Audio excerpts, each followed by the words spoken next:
नमस्कार। जल ही जीवन है, इसीलिए जल है तो कल है।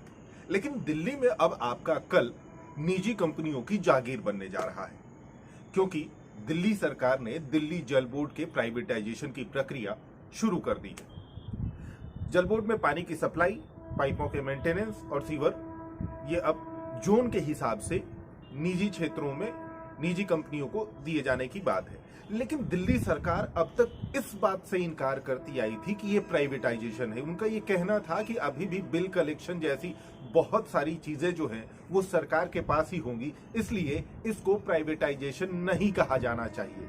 लेकिन खुद दिल्ली विधानसभा के अध्यक्ष रामनिवास गोयल ने ये स्वीकार किया है कि ये प्राइवेटाइजेशन है और ये होना ही चाहिए। क्या कहा उन्होंने, आप भी सुनिए। देखिए, मैं इसको बहुत क्लियर कर रहा हूँ। बिजली का निजीकरण हुआ दिल्ली। अब निजीकरण के बाद हमारी सरकार आने के बाद दोनों के बीच में जो गैप था, फिर भी बिजली जाती थी, लेकिन अब बिजली नहीं जाती। कुछ चीज़ें ऐसी हैं, पब्लिक को अगर सुविधा देनी है, पब्लिक उसको एंजॉय कर सके प्रॉपर वे में। मैं ये नहीं कहता कि सरकारी अधिकारी खराब हैं, गलत हैं, लेकिन मेजॉरिटी जो है सरकारी अधिकारियों में वो उतना संज्ञान ले नहीं पाते। प्राइवेट में संज्ञान ले पाएगी। प्राइवेटाइजेशन होने पर हमको 24 आवर पानी देना है, साफ सुथरा पानी देना है, तो प्राइवेट संस्था के माध्यम से देंगे, ठीक रहेगा। निजीकरण होना चाहिए। लेकिन सर, लोगों का कहना है जो पीपीपी मॉडल पहले से चल रहे हैं मालवीय नगर जैसे इलाकों में, वो कामयाब नहीं हो पाए। That was an experiment for us, वो भी कामयाब नहीं है। वहीं सर, विपक्ष का यह भी कहना है कि संविधान के अनुसार सरकार जल की न्यासी होती है और एक न्यासी प्राइवेटाइजेशन के लिए नहीं दे सकता। ये संविधान के खिलाफ होगा। मुझे ये समझ नहीं आता कि इन लोगों को आलोचना भी आती है। हम जल की, भारतीय कल्चर में जल की प्याऊ लगाकर फरी पिलाते हैं। जल का निजीकरण होने पर ये कब कहा हम जल फ्री नहीं देंगे। पहली सरकार है केजरीवाल की सरकार जो दिल्ली में पानी फ्री पिला रही है। 20 किलोलीटर पर मंथ पानी, यानी 600 लीटर पानी एक फैमिली को हम फ्री दे रहे हैं। निजीकरण हो, सरकारीकरण हो, वो तो पानी की सप्लाई हम फ्री दें।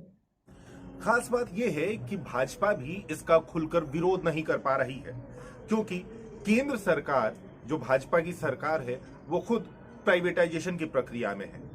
ऐसे में अगर वो दिल्ली में सवाल खड़े करते हैं तो फिर सवाल केंद्र में भी खड़े होंगे।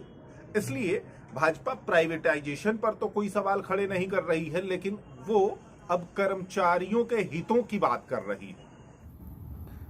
भारतीय जनता पार्टी लगातार कहती रही है कि अरविंद केजरीवाल सरकार दिल्ली में पानी और सीवर की व्यवस्था का निजीकरण करने की पूरी तैयारी कर चुकी है। सरकार कुछ भी कहती रहे, हर तरफ से ये इंडिकेशन आ रहा है कि निजीकरण होने जा रहा है। और विधानसभा अध्यक्ष रामनिवास गोयल के द्वारा आज यह बात एडमिट भी कर ली गई है कि दिल्ली सरकार बहुत तेजी से पानी और सीवर की सेवा का निजीकरण करेगी। हमें निजीकरण पर कोई आपत्ति नहीं है, आप कीजिए निजीकरण, मगर क्या होगा उन हजारों कर्मचारियों का जो आज जल बोर्ड में काम कर रहे हैं? उनका क्या भविष्य होगा?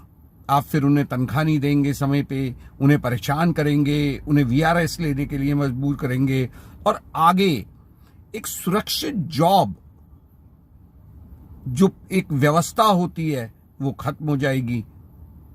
केजरीवाल सरकार लगातार कहती है कि हम ठेके पे मजदूर नहीं रखेंगे, हम ठेका व्यवस्था खत्म करेंगे, मगर क्या निजीकरण करने के बाद ठेका व्यवस्था नहीं लागू हो जाएगी दिल्ली में जल बोर्ड में?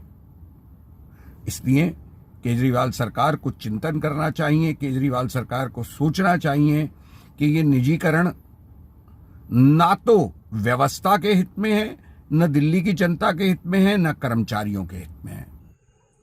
इन सबके बीच जो पिसने वाला है वो है दिल्ली का आम नागरिक। इसलिए परेशानी भी उसे ही हो रही है और दर्द भी उसे ही हो रहा है। इसीलिए दिल्ली के आरडब्ल्यूए की संस्था यूआरडी ने इसके खिलाफ कुछ पानी को लेकर काम करने वाली संस्थाओं और दिल्ली के आरडब्ल्यूए को एकजुट कर जन आंदोलन की तैयारी में लग गई है। सरकार ने ये जो माना है कि वो प्राइवेटाइजेशन करने जा रही है और उस प्राइवेटाइजेशन के अंदर जो पानी की सप्लाई है वो प्राइवेट हाथों में सौंप रही है अलग अलग कंपनियों के। तो उसके अंदर एक चीज़ सबसे बड़ी बात ये है कि जो न्यासी है, न्यासी के पास हक ही नहीं है कि वो प्राइवेटाइजेशन कर सके, क्योंकि पानी एक नेचुरल रिसोर्स है जो अपने आप बनता है, जिसको सिर्फ फिल्टराइजेशन किया जाता है। और वो फिल्टराइजेशन की जो पद्धति हैं, जो सिस्टम्स हैं, वो ऑलरेडी दिल्ली के अंदर एग्जिस्टिंग हैं, जिनसे पानी साफ होकर जनता तक पहुंचता है। बात रही 24 घंटे पानी, 24 घंटे 7 दिन पानी, 24/7 पानी।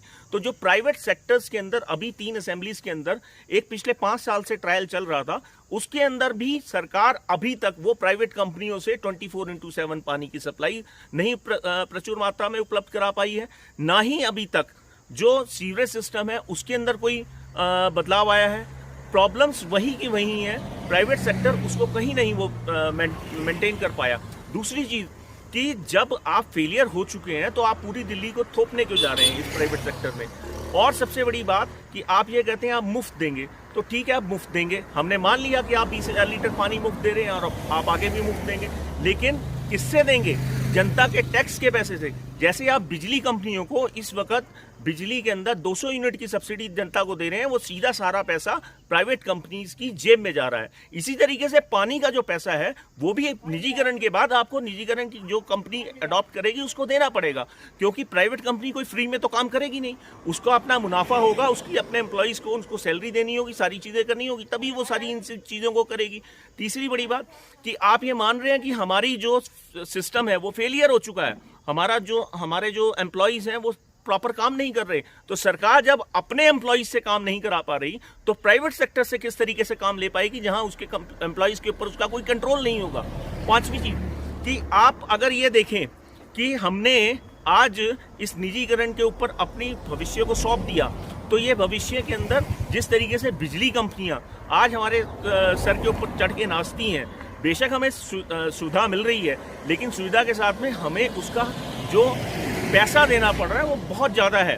तो उस चीज़ के लिए हम इस पूरे प्राइवेटाइजेशन का विरोध करते हैं। यूआरडी आरडब्ल्यूएस के साथ और अन्य जल संस्थाओं के साथ मिलके इस मुहिम को दिल्ली के अंदर पूरी तरह से उठाने के लिए तैयार हो चुकी है और आगे बढ़ चुकी है, और जल्द ही हम इसके ऊपर सरकार को पूरी तरह से घेरेंगे। ऐसे में आपके लिए समझने वाली बात यह है कि राजनीतिक पार्टी या राजनीतिक दल कोई सा भी हो और किसी भी विचारधारा की समर्थक हो, दरअसल ये सारे एक ही थाली के चट्टे बट्टे होते हैं। और जब ये कहते हैं कि ये प्राइवेटाइजेशन नहीं करेंगे तो उसका सीधा मतलब होता है कि वो जरूर करेंगे। तो अगली बार अगर कोई भी पार्टी आपको झांसा देने आती है तो आपको क्या करना है ये आपको बेहतर पता है। नमस्कार।